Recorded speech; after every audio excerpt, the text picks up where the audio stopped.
Em 28 de julho de 2010, a Assembleia Geral das Nações Unidas declarou a água limpa e segura e o saneamento um direito humano essencial para gozar plenamente a vida e todos os outros direitos humanos. No entanto, 4,5 bilhões de pessoas em todo o mundo não têm saneamento seguro e 2,1 bilhões não têm, ao menos, água potável, gerando impactos graves a comunidades que sofrem com a falta deste bem essencial. Léo Heller, que é assessor especial da Organização das Nações Unidas, a ONU, para o direito à água e saneamento, faz um alerta. Existe um risco no aumento das disparidades sociais quando os governantes privatizam a distribuição da água em suas comunidades. E, no Brasil, projetos de terceirização ao acesso estão em alta. Quando se pensa em fazer algum tipo de privatização, o governo brasileiro, por exemplo, no ano passado lançou um edital pelo BNDES que aponta para uma privatização em uma escala que nunca se viu em outras partes do mundo, né? Exceto em uns poucos países. Tem que se fazer um estudo muito cuidadoso, né, sobre os resultados disso. Se a privatização se dá sem uma regulação minimamente relevante, pode levar a violações dos direitos humanos, claramente, né? Aumento de tarifas, exclusão de populações de baixa renda, exclusão das populações rurais. José Fagian, presidente do Sindicato dos Trabalhadores em Água, Esgoto e Meio Ambiente do Estado de São Paulo, cita alguns exemplos de locais em que o acesso à água foi privatizado e gerou graves consequências.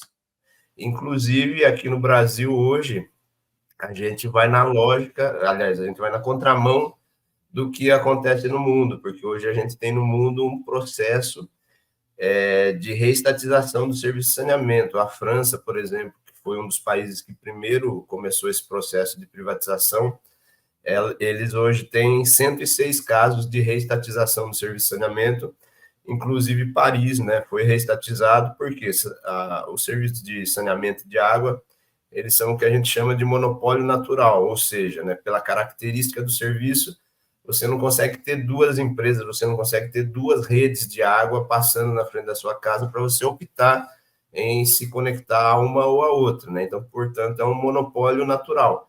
Esse monopólio natural ele pode ser público ou privado. Quando ele é privado, o que acontece é que a lógica do lucro ela vai prevalecer. Saindo da França, indo para a Inglaterra, né? Um caso muito emblemático lá da Thames Water, né, que é a empresa privada, o consórcio privado que opera o serviço de água e saneamento lá, que foi privatizado lá atrás, no fim da década de 90, né? No fim da década de 90 foram privatizados o serviço de saneamento na Inglaterra. Quando eles foram privatizados, a empresa assumiu, né? O consórcio assumiu a empresa sem nenhum tipo de dívida, né? E hoje o que a gente vê lá na Inglaterra, primeiro, um problema ambiental, porque os investimentos não foram feitos da maneira que tinham que ser feitos. Então, 80% dos rios, né, ingleses, eles têm problema de poluição devido ao despejo de esgoto, inclusive a balneabilidade das praias também comprometida em várias regiões. Então, o que a gente viu e vê lá é uma redução, né, de 15% nos investimentos, um aumento real nesse período de 40% das tarifas. Hoje, a Times Water tem uma dívida de 50 bilhões de euros, né? E o dado mais interessante dessa história é que nesse período de quase 40 anos foram distribuídos 75 bilhões de euros na forma de dividendos para os acionistas privados. Então, isso é um processo que acontece no mundo inteiro. Então, a gente tem reestatização de serviço de saneamento, porque, pela característica do serviço, não dá certo em todos os continentes, inclusive aqui no Brasil, né? No Brasil, temos um exemplo recente de privatização. A Companhia de Saneamento Básico do Estado de São Paulo foi vendida no mês de dezembro ao setor privado, sem consulta pública e sob protestos de entidades civis, que indicam a precarização dos serviços e o aumento do valor da conta para o consumidor final. O deputado estadual em São Paulo, Guilherme Cortes, do partido PSOL, explica as implicações desta privatização. E o próprio estudo que foi encomendado para recomendar, para embasar a privatização da Sabesp, confirmou isso, de que a privatização em si não seria capaz de conter e muito menos reduzir o valor da tarifa, e sugere que, para evitar um aumento do valor com a privatização, o Estado deveria continuar subsidiando o valor. O deputado ainda explica que o processo de privatização foi feito de forma acelerada e sem prestar os trâmites necessários.